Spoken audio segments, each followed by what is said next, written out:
Music has played an integral part in some of the most memorable moments in my life, from road trip playlists to iconic events to songs that immediately take me back to one specific moment in my life. Music has often become the soundtrack to the times we all want to remember for the rest of our lives. This is probably never more true than at a wedding. A good DJ gets everyone out of their chairs and onto the dance floor early in the evening and keeps the party going until the very end. Everyone gets involved at least a little, even Grandma gets a turn to show what she can do. And as the guests leave the venue, all they talk about is how long it's been since they've had this much fun. My friend DJ Coach Kev can do that for you. Whether you want your guests to get lost on the dance floor, or if you're looking for something a little more refined, DJ Coach Kev can provide the soundtrack to whatever event you want to remember fondly forever. And it's not just weddings. Kevin can do school events, private parties, and corporate functions too. Just tell him the mood you're looking for, and he'll take care of the music. I've personally experienced DJ Coach Kev events, and trust me, he knows what the crowd is looking for, no matter who's in the crowd. You can book DJ Coach Kev for your next event. You can contact him on Instagram at DJ Coach Kev, or email him at djcoachkev@gmail.com. And now, on with the show.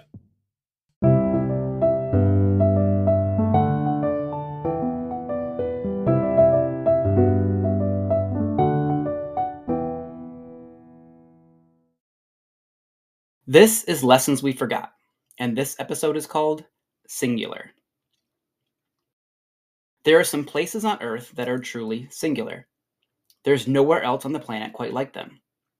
One of my favorite parts about traveling is finding those singular places.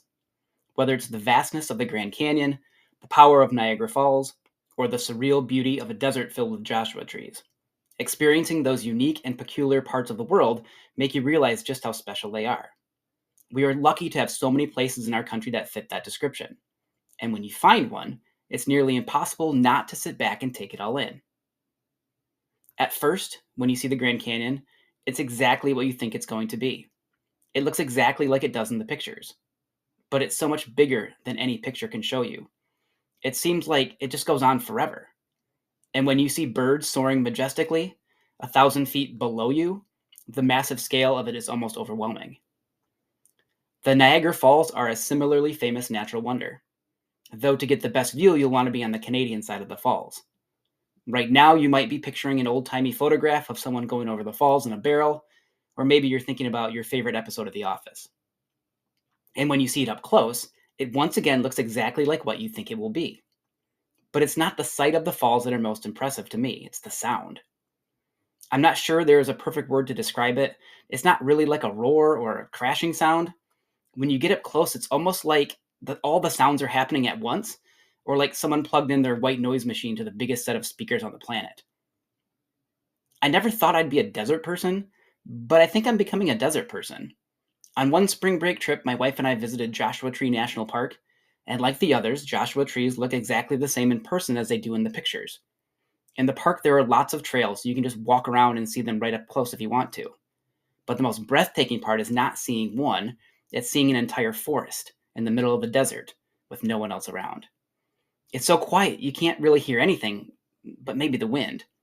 Then a coyote runs off in the distance, and now it's not just a singular place, it's a singular moment that will never happen again for anyone else.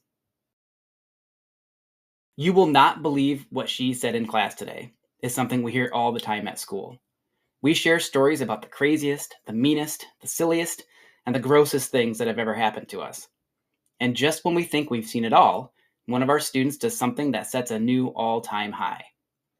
But if we are looking for it, we can also see acts of kindness, or compassion, or genuine curiosity that might be just as amazing. Middle school kids can be pretty cruel to each other. They are also very self-conscious, and some of them act like the whole world should revolve around them.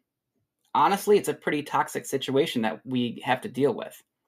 So when we encounter teenagers showing real empathy, or generosity, or gratitude, especially when it's out in nature unprompted, in their natural environment, it's hard not to stop and take it all in.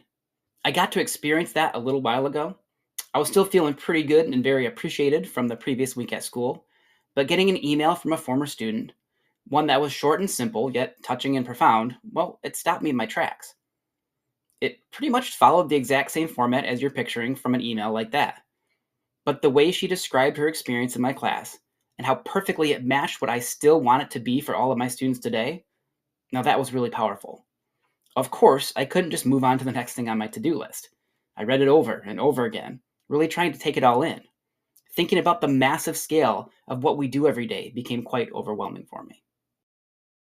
Even if you teach 6 classes of the same subject, and you've been teaching that same subject for 20 years, none of your classes are ever the same.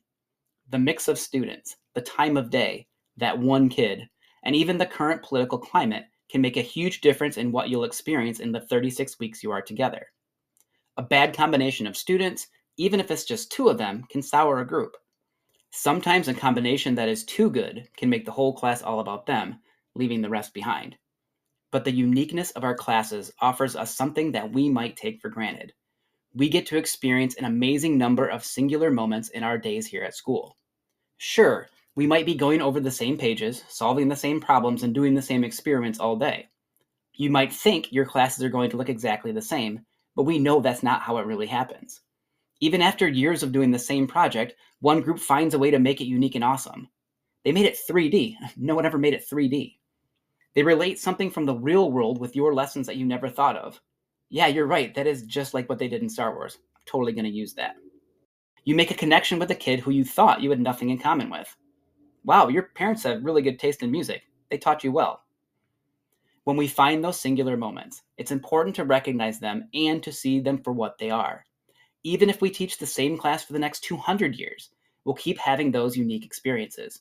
Our students will continue to shock and amaze us. They will continue to provide singular moments for us. When we can safely say that this will never happen to anyone else ever again.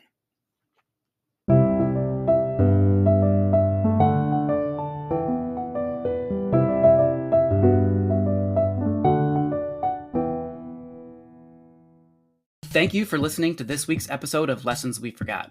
I'm the host, Chris Winkle. You can contact me at lessonsweforgot@gmail.com, and you can follow the show or message Lessons We Forgot on Facebook. Either way, I'd love to hear from you and welcome you to our community. If you really enjoyed this episode, please consider sharing it with a friend. That is the best way to help grow the podcast. If you want to hear more Lessons We Forgot, I post new episodes on Sunday nights. Make sure you subscribe to follow the show on whatever podcast platform you use. And when you rate the show, like an episode, or leave a comment, we can reach even more listeners. If you hate ads just like me, I do have a Patreon site, patreon.com/lessonsweforgot, and for only $1 a month, you can get the show without ads. You can try that out right now for free to see if it's something you'd be interested in. Thanks again for your support.